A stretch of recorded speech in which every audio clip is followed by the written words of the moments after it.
journée multiculturelle, notre prière sera le Notre Père dit dans différentes langues. Au nom du Père et du Fils et du Saint-Esprit. أبانا الذي في السماوات ليقدس اسمك ليأتي ملكوتك. That will be done on earth as it is in heaven. Utupe leo chakula chetu cha kila siku. Uturekurire ibicumuro vyacu. Pardonnez ça nous fait, tant que nous pardonnez moun qui fait nous kishoy. Et ne nous laisse pas entrer en tentation, mais délivre-nous du mal. Au nom du Père et du Fils et du Saint-Esprit. Amen. C'est qui l'en est, Samuel Genès.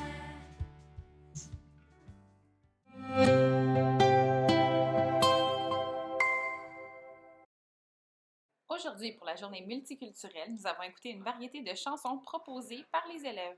Aujourd'hui, pour la dernière journée du mois de la francophonie, Samuel Genès célèbre la diversité à travers la francophonie mondiale. Ce sont près de 30 pays qui ont le français comme langue première ou langue seconde.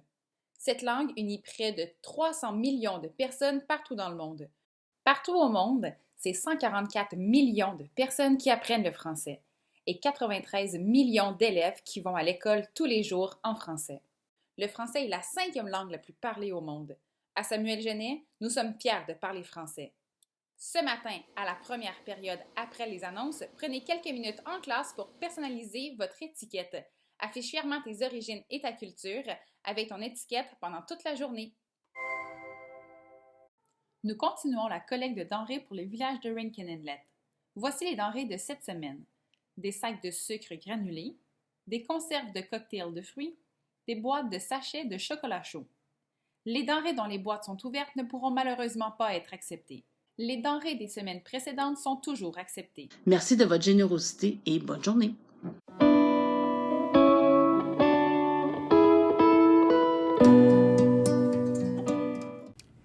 Il se peut que certains moments de l'année soient une plus grande source de stress pour toi, comme par exemple les périodes où les évaluations sommatives tombent en même temps, la période de bulletin, les rencontres de parents, ou même lorsque tu dois prendre de grandes décisions par rapport à ton futur.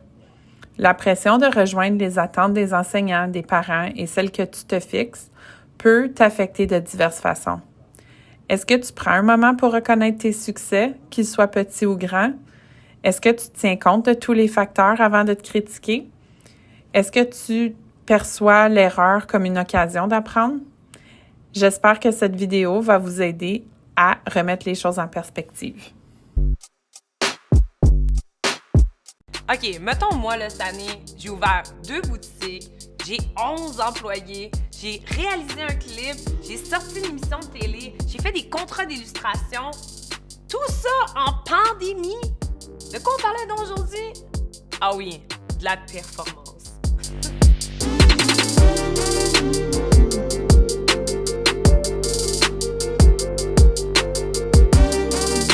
Culture de performance.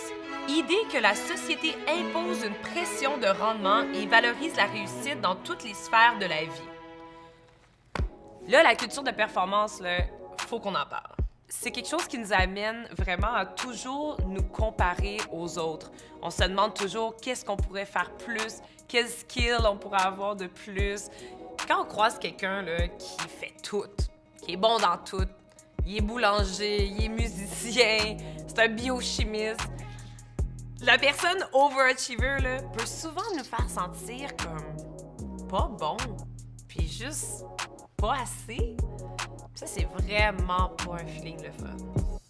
C'est un problème de société parce que ça crée une anxiété généralisée. On la ressent tous. Même dans nos conversations entre amis, on valorise vraiment la personne qui fait tout en même temps. Tu sais, ça nous rend stressés, malades.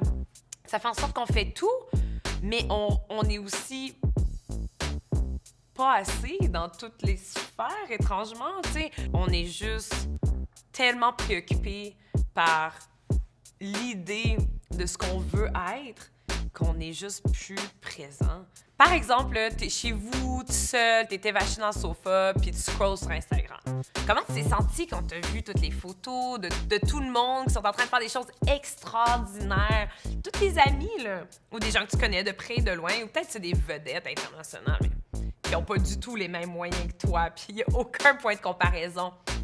Et on se sent en comparaison pareille de tout le monde sur Instagram. On voudrait pas. Idéalement, on ferait pas ça. On se sentirait pas de cette façon-là.